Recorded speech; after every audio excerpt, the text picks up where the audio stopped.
in my way of handling things, when I see that a person shows a tendency to do things a certain way, if it's a good virtue, I count that as a good thing.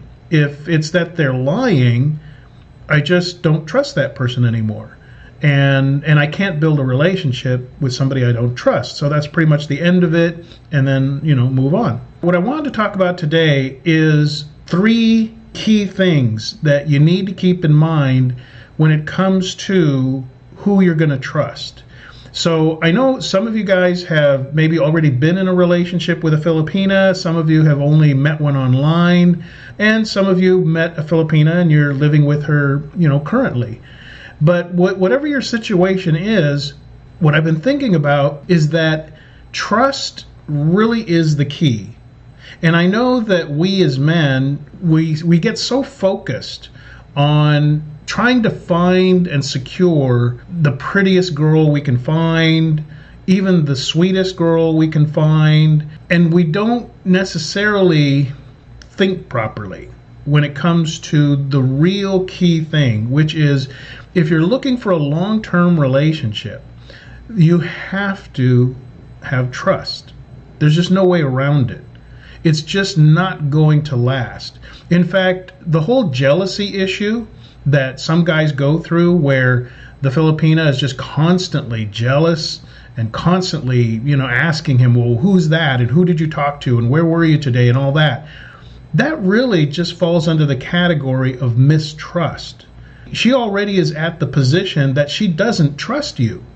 Now, whether it's valid or not, you really can't build a healthy relationship with somebody that never trusts you. You're just going to be on trial every day, and it gets tiring. I've been in that position, and it's very exhausting to constantly have to explain every little thing. You just can't do a relationship that way.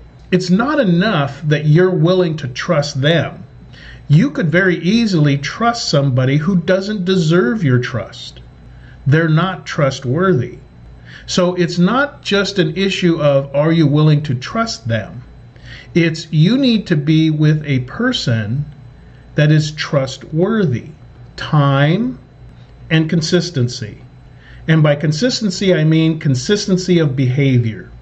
And you've heard me say so many times, take it slowly. Don't make big commitments right away. Consider the first 3 months of a relationship to really be probationary.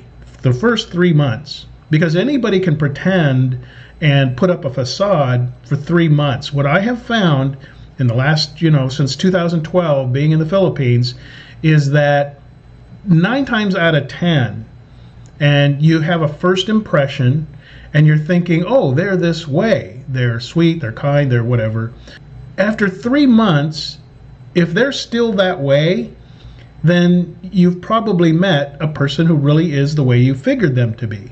But so many times, within 3 months, that whole facade cracks if they're not who they represented themselves to be. They just never can hold up that facade for very long. So time and consistency are 2 things that you can use in order to determine, are you with somebody that is trustworthy? Again, this is why I constantly keep saying over and over and over, take things slowly. Spend a year getting to know somebody before you start thinking about marriage or any of this stuff. Spend a year with that person. And I'm talking about in person.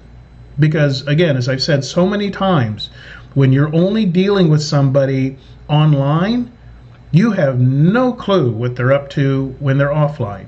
You really don't. How do you know that this woman doesn't, after, saying bye-bye and all that and says she has no kids, whatever, how do you know that after she logs off, she doesn't just put away the computer or her phone, whatever, and then starts cooking dinner for her husband and kids? You don't know, and you wouldn't know being a couple thousand miles away. So time and consistency, spending time with that person in person.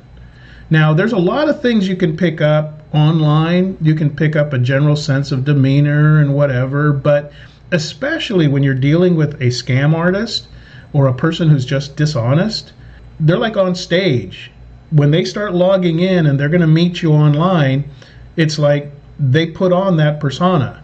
And to you, that's all you're going to see online. So you really, really have to come to grips with the fact that you need to be in person with this person, literally spending every day with them. If you're really serious about having a relationship, then you need to spend physical time with that person to figure out if they really are the way that you think they are. What are the sort of traits that you're looking for during that time that you're spending with them? Well, there's a well-known, saying that if a person's faithful in little things, they're faithful in big things. A lot of the great women, that you will meet that are, like, say, a great candidate for a relationship, are women who are not trying to spend your money. They're not trying to waste your money. They're not trying to get you to buy them things constantly or constantly take them places so that they can take selfies without you next to the pool and the resort and, brag about it to their friends and whatever on social media without you in there. Those type of women are just basically coming from a position of self-interest. They're not interested in you or the value of your money. They're just interested in what they can get from you.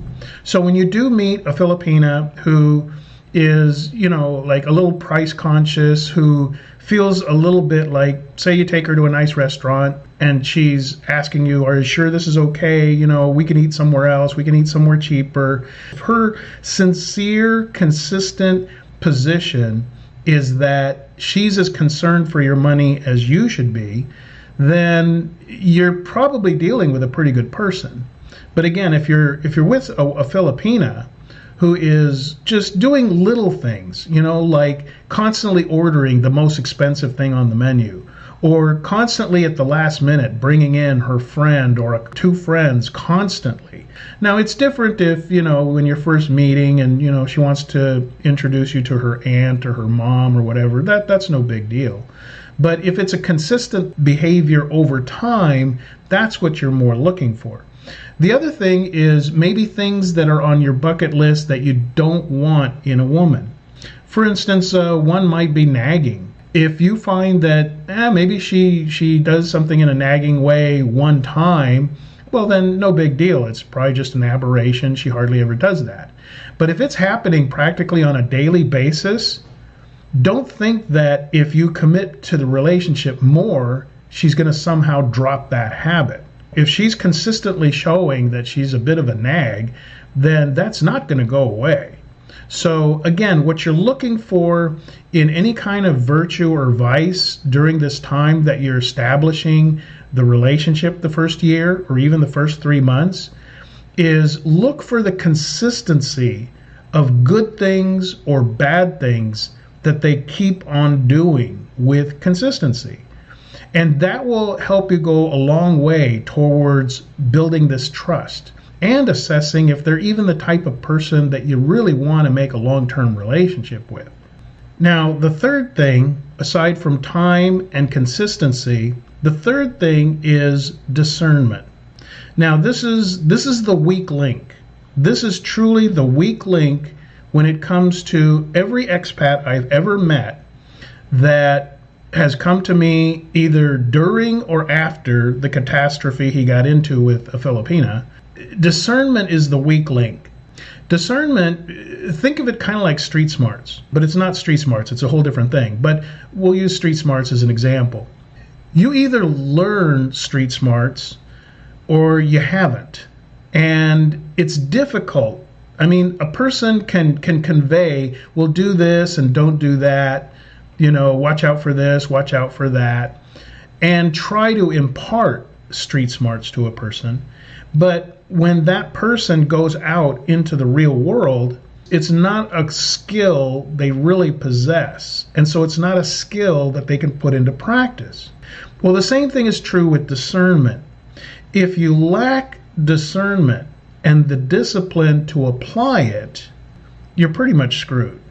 I mean, I hate to say it, but so many guys I've talked to, they had one of two problems. They either could not discern they were dealing with a bad woman. I mean, they couldn't even see it. Even if their friend pointed it out, they were like, no, you're mistaken. No, she's not like that at all. Or they did acknowledge it mentally. They were like, yeah, okay, I'm kind of hip to that. I know she's kind of like that, but don't worry, I got it under control. And they just go into this like cognitive dissonance where they just blank it out. They don't actually act on the information that discernment is trying to give them.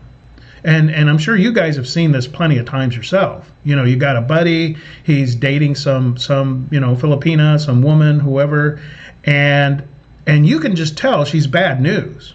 You can tell easily because you're not involved with her. You're not sleeping with her. Your judgment's not clouded. And you talk to him and you say, hey, have you noticed this about her? Have you noticed she does this? Like every time we're together, she's like cold or is always on her phone or treats my girlfriend badly or, whatever it is. And the guy has one of those two responses. He either says, no, it's just your imagination. She's really great. She's really sweet. You just don't know her like I do. Or he's like, yeah, I kind of noticed that. But his drive to be with that particular woman because of the way she looks or whatever is clouding his judgment. And so it's not enough that you have to develop a sense of discernment. And discernment is essentially knowing one thing from another thing. It's like knowing the difference between an apple and a banana. You're able to discern the difference. Discernment is the ability with people to be able to actually look past their words, to look past their actions, and look them in the eye and know what you're dealing with. And that is a skill that it's not taught in school. It's something you get through life experience. And a lot of guys go into the whole dating realm with very little discernment. So what ends up happening is if they're lucky, they get on a dating site or they talk to a girl at the mall and she's a really good woman. And they're lucky because they're already, just by pure luck, happen to come across a great Filipina. But if they're not so lucky, they picked a bad woman. They can't tell she's a bad woman. And even if they did, they don't have the discipline to back up and say, okay, I know she's exciting, I know she's new, I know she's pretty and all this, but discernment is telling me she's bad news and I'm just going to end this. They don't have the discipline to do it. Whether it's through ego, fear, or desire, they decide they can handle it, they can change her, and they continue, and eventually it falls apart. Eventually, again, when you're with a bad woman, it's just going to get worse. It is. She's just going to get deeper and deeper into your life and have the greater capacity to cause you harm. So those three things, I would ask you to, as you get ready to get back into the Philippines or Thailand or wherever you're going and pursue your relationships, think about these three things: is time, consistency of behavior, and your own level of discernment. If you keep those three things in mind, you can separate the wheat from the chaff. You can realize that, okay, when you first met this person, yeah, they seemed really great. But then as time went on, you saw the red flags, you acknowledged them, and you acted on them appropriately. But again, the weak link here is discernment and discipline. If you don't have the discipline to take proper action, to separate yourself from a person that turns out to be not who you thought they were, if you don't have that discipline, you're going to have problems. Again, it's not something I can just say, well, just do these, remember these 5 things. Always do this, never do that, and now you have discernment. It doesn't work like that. You're either able to tell the difference between a rabbit and a snake, or you can't.